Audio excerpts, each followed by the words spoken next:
Hello everybody, welcome back. So when we left off last time, we had traced the events in the English North American colonies from resistance to revolution, but it was mostly concerned with the narrative, the back and forth, the push and pull. And today we're going to focus a little bit more on the content of the ideological origins of the American Revolution, which consists of several different traditions and developments, some of which, as we'll discuss, go quite well together, and others which actually exist side by side with a decent amount of tension and contradiction. And then we'll close with a discussion of probably the most influential pamphleteer, definitely in the American Revolution, if not one of the most influential pamphleteers ever, Thomas Paine.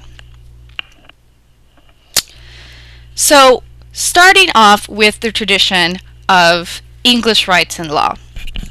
The English Parliament that the colonists were trying initially to talk out right, of pursuing their policies and then eventually were rebelling against, had long been the most powerful national legislature in the world.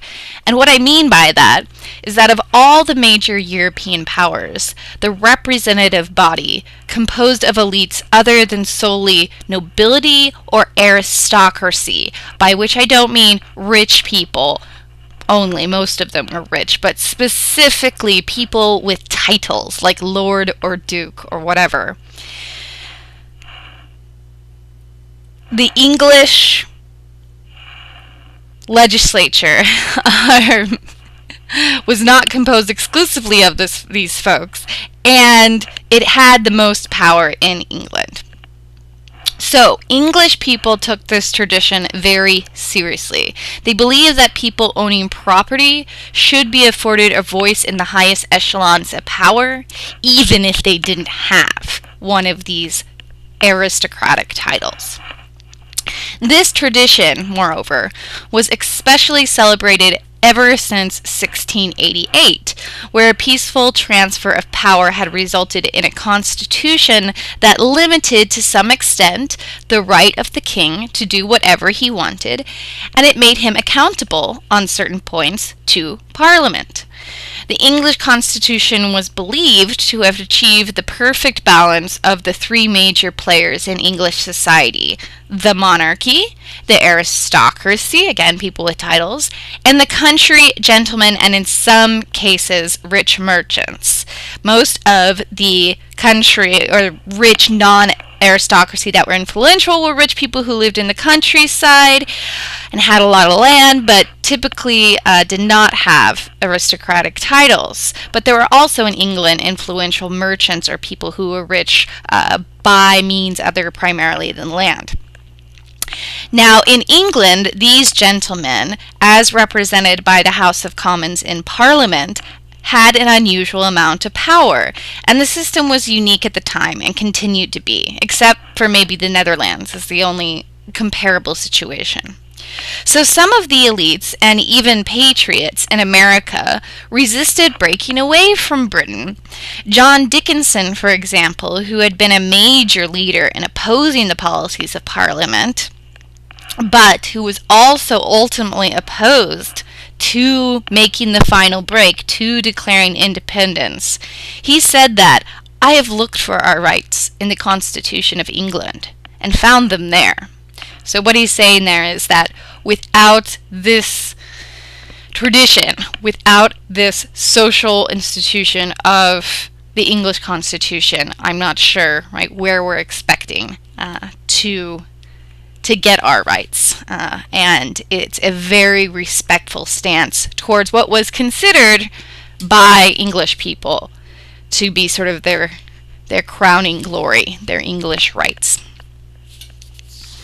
This tradition was particularly venerated by a political party known in England as the Whig Party.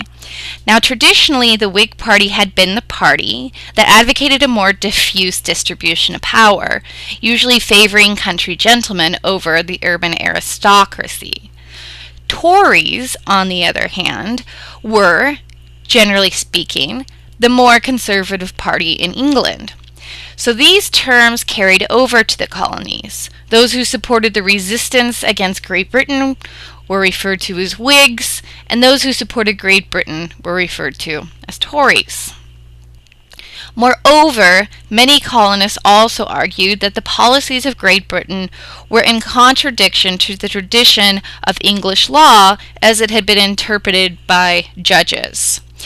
There was, of course, a somewhat ambiguous body of law in England known as the common law, but it relied heavily on tradition in terms of deciding how to interpret the law and how to apply it. There was not this clear-cut rule book that everybody could reference, but rather hundreds of years of practice in the courts that allowed a lot of flexibility.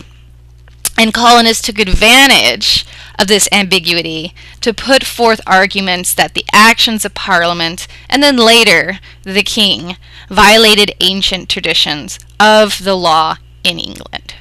So this is strain number 1 of the ideological origins of resistance. Strain number 2 is what we call the classical tradition, but you can also think of as Renaissance thought. The elites of the colonies were educated in a tradition of Renaissance thought. And particularly, right, the leaders, the elites, were deeply learned in the histories of the Greek and Roman civilizations, which is actually what Renaissance thought usually consists of. This is a very common thing for colonial elites to have done. For example, when they were debating politics, they would often make references to the great statesmen, generals, and philosophers of Greek and Rome, because they were deeply schooled in history and learning of these ancient civilizations. Indeed, many of them even read Greek and Latin so that they could read these texts in their original forms. These are people who actually learned these ancient languages because the elites of the society, both in America and back in England and the continent, believed so deeply in the value of these ancient civilizations. That's one of the major accomplishments of the Renaissance is, kind of turning the elite society of all Europe into a gigantic fan club for Greece and Rome, ancient Greece and Rome. And because of this, the lessons Europeans of the early modern period had pulled from Greek and Latin history deeply informed their understanding of history, politics, and even fate. Now, this is why so many of our public buildings look like they belong, right, in ancient Greece or Rome. As you see here, when we look at Jefferson's home, Monticello, which means little mountain in Italian, you can see the classical styles in art and architecture were very influential. And of course, you don't have to just look at this. You can look at the State House in Sacramento, or most of the major buildings in Washington, D.C. And they all have this classical look to them. And this building here, by the way, Monticello, which is so famous, was built entirely by slave labor. Anyways, so they interpret the events leading up to the revolution through that lens, or through that set of assumptions and beliefs. And a few of these historical beliefs were particularly important in the classical tradition. First, they believed that property was essential to maintaining liberty. The reason for this was because only by having control over property, they believed, could a man, and of course they were only imagining monasticisms, have any independence.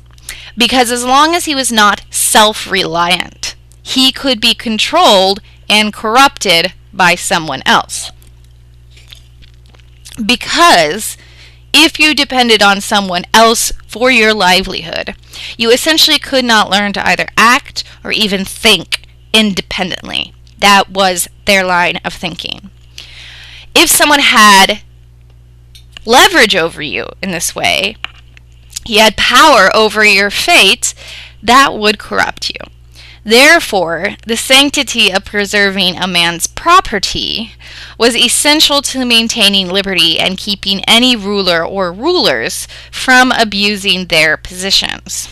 For this reason, what patriots viewed as the reckless, unconstitutional, and unfair taxation of the Parliament deeply worried them, for it appeared, as Thomas Jefferson put it, quote, "Single acts of tyranny may be ascribed to the accidental opinion of a day, but a series of oppressions, begun at a distinguished period and pursued unalterably through every change of ministers, too plainly prove a deliberate, systematical plan of reducing us to slavery." And if you think it's ironic that Jefferson invokes this rhetoric of slavery, well, he was not alone. And in fact, it was just as common amongst people who actually owned slaves and should have a sense, right, of what that actually meant in practice. And they did, but in their imaginations, right, the line dividing their current condition and that of slavery was a thin one, and they thought that Parliament, by taxing them and exerting control over their property and therefore their livelihoods and independence, were trying to reduce them to a state of slavery. I'm not saying it makes sense. It's just how they were thinking about the situation. Second, the classical tradition taught that history was cyclical. Nations would rise, become corrupt, and then fall. This, after all, is what happened to Rome, which became an empire ruled by an emperor, despite having the most brilliant and noble minds involved in its earlier incarnation as the Roman Republic, according to the imagination of the classical tradition. The truth is obviously much messier, but this is how colonial elites are thinking about it.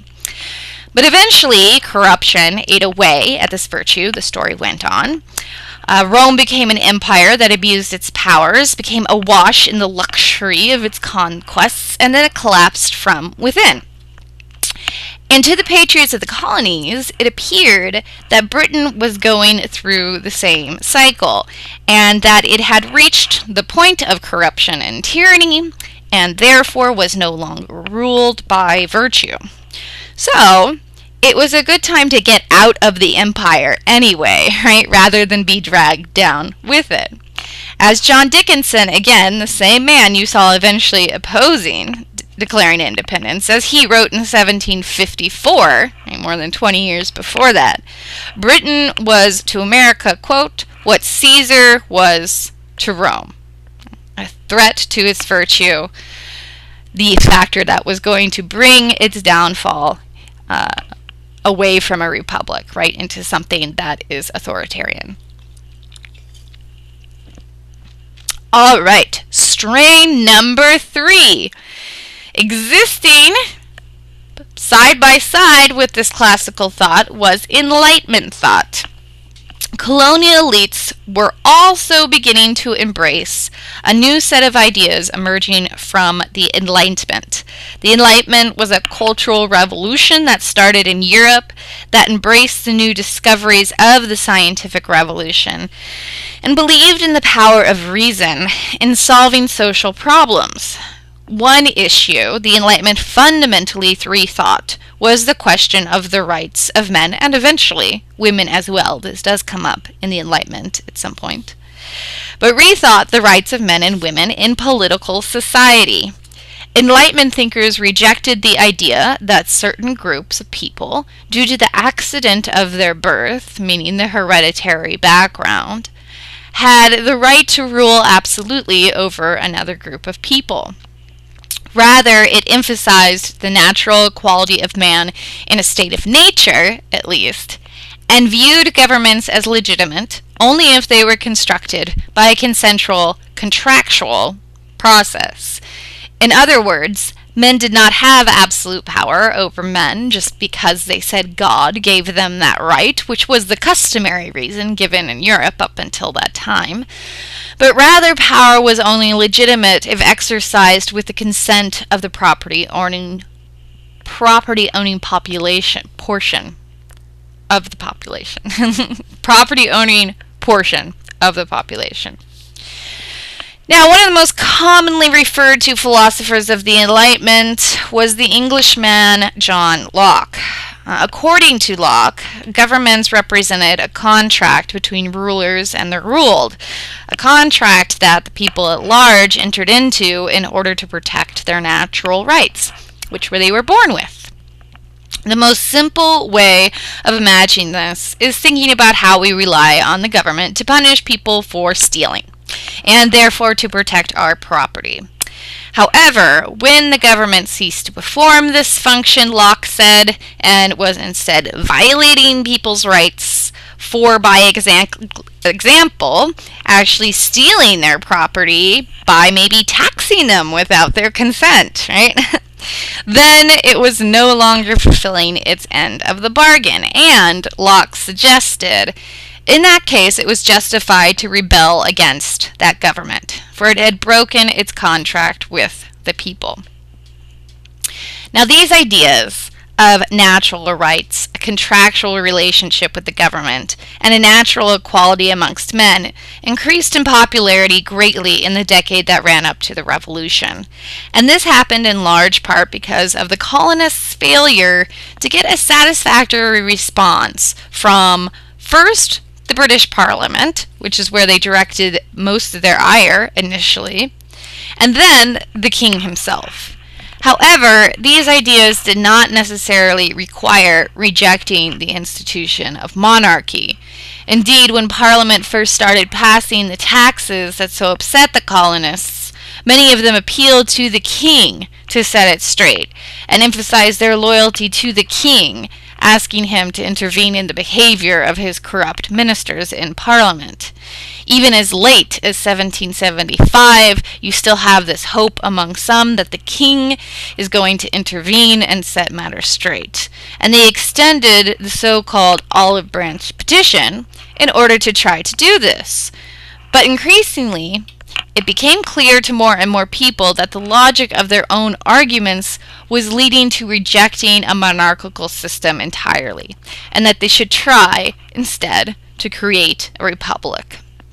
When the king made it very clear he was not going to compromise, moreover, and branded all the patriot leaders traitors, the institution of monarchy lost its last shred of credibility. Now, on the one hand, this all seemed to happen very quickly. In a little over 10 years, it seemed like, the colonists went from being proud subjects of the King of England to declaring independence from Great Britain and rejecting monarchy. However, the new concepts about liberty and the ultimate equality of men dovetailed very well with that older classical tradition of Renaissance thought that emphasized corruption and the importance of independent, property-owning men. The new country, patriots hoped, would be a republic of reason, laws, and independent men who would guide the republic in the interests of all the people. So we have an old tradition and a relatively new tradition becoming very compatible because they were both very useful for explaining what Britain was doing and why it was wrong. As Jefferson put it, in the Declaration of Independence, we hold these truths to be self-evident, that all men are created equal. They are endowed by their Creator with certain unalienable rights. Among them, these are life, liberty, and the pursuit of happiness. Yet, an interesting thing about all these strands of thought that were influencing patriot colonists is that while some of them were compatible, not all of them were. Rather, some of them even contradicted each other, sometimes in somewhat obvious ways. For example, the appeal to English liberty and English law made an argument about continuity and tradition. Patriots argued, in other words, that the wisdom of the ages in England was being run roughshod over by corrupt ministers in Parliament. On the other hand, other patriots, and in fact sometimes the exact same people, would draw on Enlightenment arguments about the natural rights of man that revealed that much of human history had been mired in tyranny and false beliefs. In other words, the Enlightenment was not about valuing or respecting tradition at all, but questioning it and rejecting it. So there's a lot of pragmatism going on here in terms of how colonial patriots were making their arguments. Although they were deeply and sincerely influenced by these ideas, they were also not so loyal to them or to the logic of the original author of the ideas that they avoided picking and choosing which ideas were more likely to make their own argument more convincing at a particular moment. Indeed, sometimes people from opposing camps could even cite the same inspiration. One New York loyalist, for example, someone who did not endorse breaking away from Britain, he decided to remain loyal to Great Britain after a close reading of various Enlightenment thinkers, including Locke. Therefore, although all these ideas were very important, they were also ambiguous enough to make for flexible interpretations. And this is not to say anything of the very obvious contradiction of slavery, which, as many British people pointed out at the time, it was very strange to see so many colonials screaming and crying about being reduced to a state of slavery and the preciousness of liberty and the rights of man, while they were, as one Englishman put it, among the harshest drivers of human beings in the world. That's a paraphrase of an English critic. All right. Now, in 1776, the idea of independence was given a real boost in the arm, if you will, by the publication of what is one of the most famous pamphlets of all time, Thomas Paine's Common Sense. Now, Paine was actually an Englishman, but his life story helps explain how he could have become such an advocate for the new ideals of liberty and equality, and not only one of the most radical thinkers in America, one of the most radical thinkers in all of the Western world at this time. So Thomas Paine was born in a rural town in England in 1737. It's called Tetford, for some reason, if you care. And he bounced around quite a lot in his early life, apparently unable to decide what he wanted to do. His father was a corset maker. In particular, he did something called stay making, which was the art of taking whale bones and then shaping them into the skeleton of a corset. And the young Paine was trained in this trade early on, but he ran away to join a privateer ship, which is basically legalized piracy, when he was 16. However, he soon returned, but then bounced around in several occupations, from being a failed tax collector, for example, where he was fired because he did not fully investigate the goods he was supposed to collect taxes on, to being an English teacher in London, work he was paid so poorly for that he was constantly struggling with poverty. However, he briefly returned to tax collecting when he wrote a letter of apology to the government for his previous neglect, his laziness on his tax collecting job. And he was doing better for a while, until he was once again dismissed from his job for neglecting his duties, while he was trying to help organize a movement pushing for better wages for tax collectors. So Thomas Paine is actually participating in one of the early examples of unionization. He also separated from his second wife around this time, and in 1774 he decided to try to restart his life by moving to America. So by the time Paine arrived on the shores of America with a record of nothing but repeated failure, he had personal experience with poverty that the Industrial Revolution had brought to England.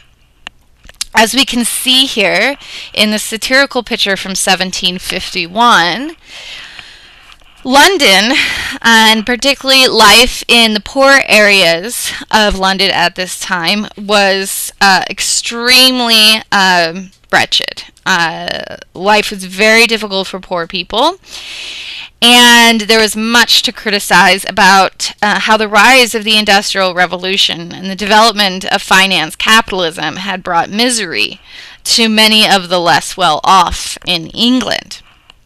This image is called Gin Lane, and as you can see, there's just all sorts of travesty going on here. Babies falling off the stairs, a man starving there at the stoop of the stairs. There's somebody who hung themselves in the background, top right. If you look through the window, a funeral home, right, is advertising out there with the coffin. There's beggars. There's people dying in the streets. And it's called Gin Lane, right, which also refers to the amount of alcoholism that broke out when people were pushed off of the land by the development of capitalist agriculture and crowded into these urban spaces, with just absolutely no services or amenities.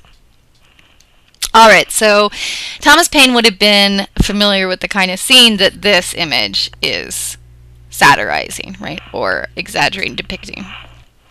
On top of this exposure, moreover, Paine was a curious young man who sought to educate himself in the new theories and revelations of the scientific revolution.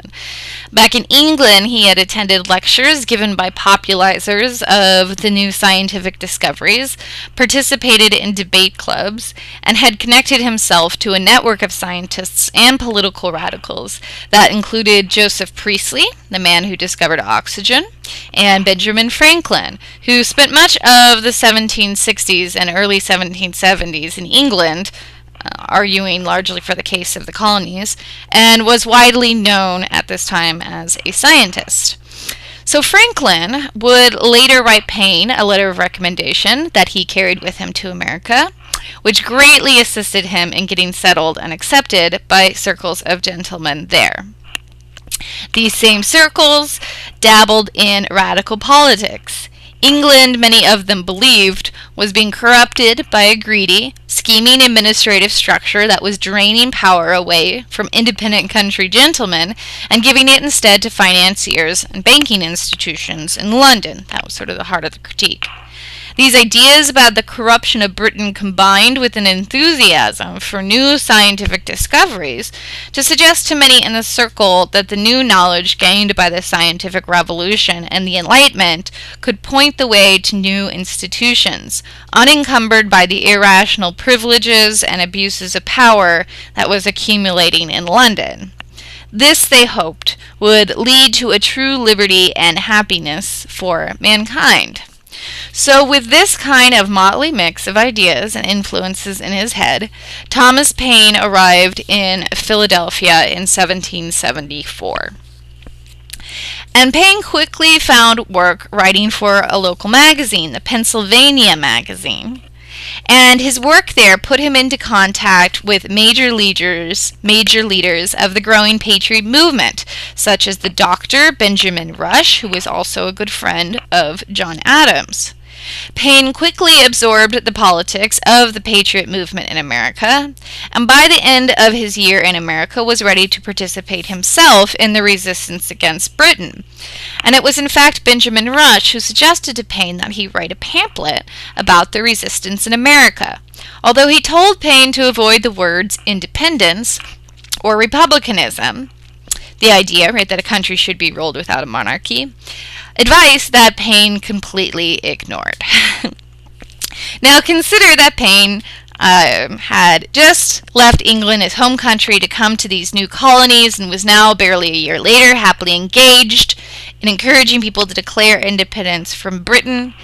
But his experience, his life experience from his struggles with poverty to his immersion in the new critical thought of the West at that time really prepared him, right, for this kind of movement.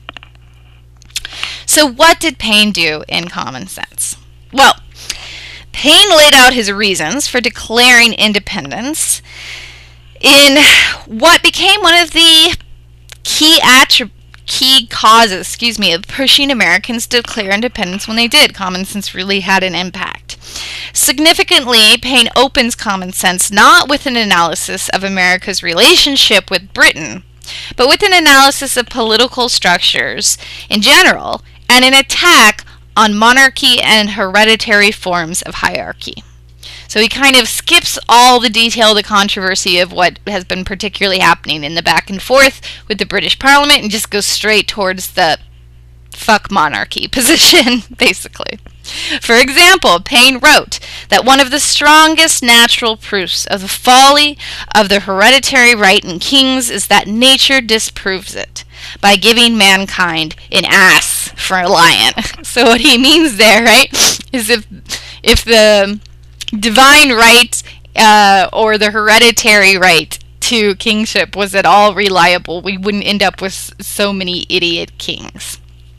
Moreover, Paine argued that the British Constitution, as it existed in Britain, was not worth saving. And this is a huge departure, right, from what had so long been the talking points that patriots in America used, right? You are being un-English. You are violating the British Constitution. Paine instead just totally flies by that, and he says, no, actually the British Constitution isn't all it's cracked up to be anyways. And he wrote that in its present state, the corrupt influence of the crown, by having all the places in its disposal, hath effectively swallowed up the power and eaten up the virtue of the House of Commons. Again, the House of Commons was where the representatives of the countryside, the property-holding gentlemen who were not as connected to the financial markets of the urban core, that's where they had most of their representation and their power. And again, according to this sort of classical tradition, that's therefore where virtue laid, right, with men of property that were not corrupted by aristocratic titles.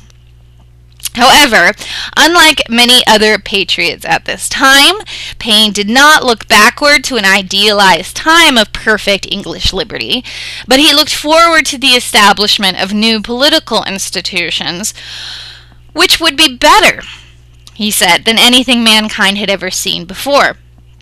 As he put it, we have it in our power to begin the world over again. The birthday of a new world is at hand. Now, Common Sense was incredibly successful. At a time when a writer would consider himself lucky to sell a few thousand pamphlets, Common Sense went through 25 editions in 1776 alone and reached hundreds of thousands of readers. Even those who were not able to read were exposed to Paine's pamphlet, as public readings would take place for everyone who was interested to come and listen. And overall, Paine wrote for this larger audience. He avoided the excessive citations and references to classical education that was typical of political pamphlets at this time. His language was clear, direct, and intended to be easily grasped, not merely by gentlemen, but tavern dwellers, artisans, and simple farmers as well. This is also why the only references he uses extensively in Common Sense were those from the Bible.